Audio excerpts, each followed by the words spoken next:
السلام علیکم ورحمۃ اللہ وبرکاتہ۔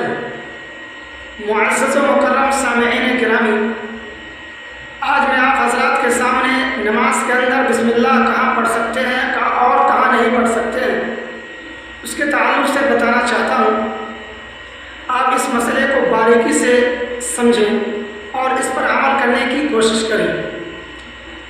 جب ہم نماز شروع کرتے ہیں، چاہے نماز فرض ہو یا واجب ہو یا سنت ہو یا نفل ہو، نماز کی پہلی رکعت یعنی الحمد شریف پڑھنے سے پہلے جب ہم ثنا پڑھتے ہیں، یعنی سبحانک اللہم و بحمدک و تبارک اسمک و تعالی جدک ولا الہ غیرک جب ہم پڑھتے ہیں تو اس کے بعد بسم اللہ اور اعوذ باللہ پڑھنا یہ سنت ہے۔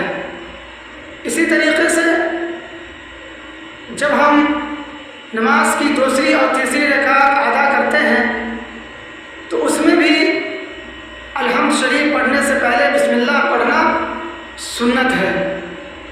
نمبر 3، جب ہم الحمد شریف پڑھ لیتے ہیں اور کوئی سورت ملاتے ہیں یا قرآن کریم میں سے چند آیات پڑھتے ہیں تو اس درمیان میں یعنی سورت پڑھنے سے پہلے بسم اللہ پڑھنا یہ مستحب ہے۔ نمبر 4، جب ہم تشہد میں بیٹھتے ہیں اور اتحیات پڑھتے ہیں تو اتحیات سے پہلے بسم اللہ پڑھنا بہتر نہیں ہے۔